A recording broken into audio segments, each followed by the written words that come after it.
Hello friends, welcome to another video. Today's review is The Darkness Within Us by Trisha Levenseller. I love the color, the little potion bottle on the front. I forgot to mention with the other one when I did the first book, this is book 2. The first one is called The Shadows Between Us. But the edges are sprayed and they're absolutely beautiful. The whole thing is so pretty, and the other book, I should have it. Oh no, the first one's not sprayed. I only got the second one sprayed. Oh well. Anyway, this is the second book. The first one is about the first sister, Alessandra, and this one is about the second sister, Chrysantha. And I will read the little blurb for you. Oh, also it's got a little map of the kingdom on the front in the cover, which is kind of nice. Chrysantha Stathos has won by hiding her intelligence and ambition behind a mask of a beautiful airhead girl. She has become a wealthy duchess, and once her elderly husband dies, she will have all the freedom, money, and safety she ever wanted, or so she thought. A man claiming to be the estranged grandson of Chrysantha's lecherous late husband has turned up to steal her inheritance. To make matters worse, her little sister is going to be queen and is rubbing it in her face. Chrysantha decides that the only thing to do is upstage Alessandra at her own wedding, and as for this grandson, he has to go. Never mind that he's extremely handsome and secretive with mysterious powers. No, Chrysantha wants Eric's Demos dead, and in the end, the Stathos girl always gets what she wants. So this one all about Alessandra, or not about Alessandra, about Chrysantha, and of course it's got Alessandra in it, and her husband, the king, Callias, and there's a short bit with their father. He makes a small appearance. Then of course there's Eric's and his henchmen, friends, Dyson and Argus, kind of like his bodyguards, but they're friends of his from when he was in the war. Then there's Chrysantha's rich, lecherous husband, Duke Folio. And then the main other main characters are servants in their house, which is Kairos, Mrs. Lagos, and Kairos' 4-year-old son, Nico. And I forgot to mention Mr. Vander. Mr. Vander is her accountant, best way to say it. He handles her money. What can I say about this book? It is written in first person from Chrysantha's point of view, just like the other book is written in first person from Alessandra's point of view. It has a really great learning arc. Hi. I don't know if you can hear him meowing at me. What? Come here. For Chrysantha, of course, in the last book, Alessandra has a very low opinion of her because she thinks her as an airhead. But of course, we've learned that Chrysantha was trying to fool everyone to get her own way. So her plan was to be the airhead so no one would take her seriously and talk in front of her. And she uses that to learn a bunch of things and to manipulate her dad into helping her to find her.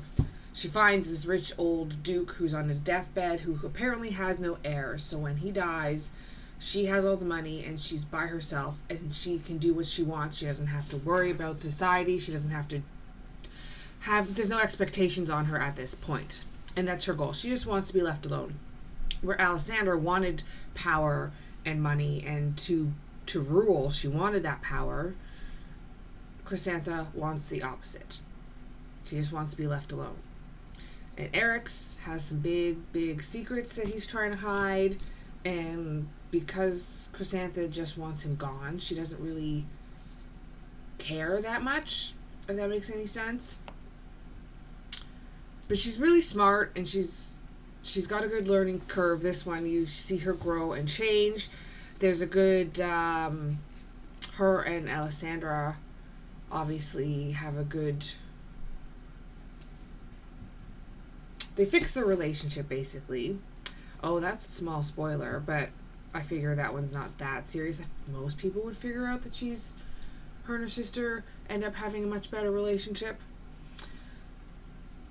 The plot was evenly paced. I didn't find it too slow or too fast.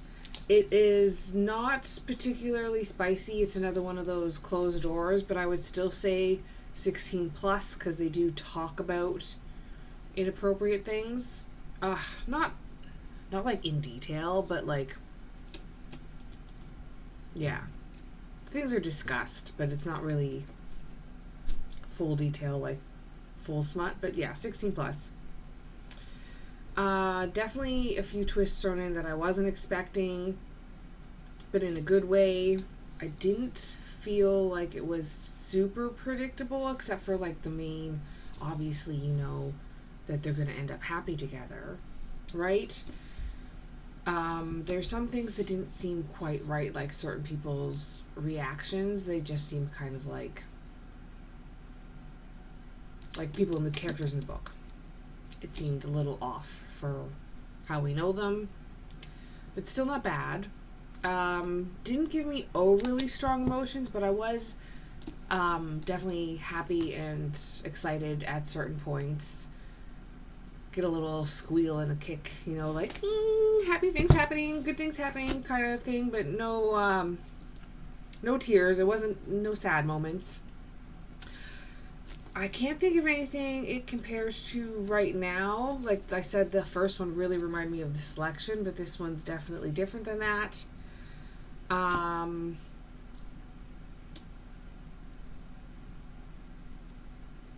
dragons. Obviously, romance to lovers, enemies to lovers, because they hate each other at first, but they're stuck with each other.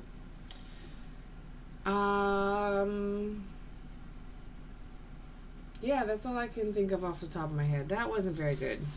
Anyway, I do recommend it, especially after if you read the other one. It's kind of nice to see from a different point of view and how the sisters make up. This one actually starts before the last one ends, so there's a small overlap, but you don't really see Alessandra's side. It's all from Chrysantha's side up into the wedding, which is basically after the end of the other one, because they don't show the wedding in the first one. The wedding's in this one,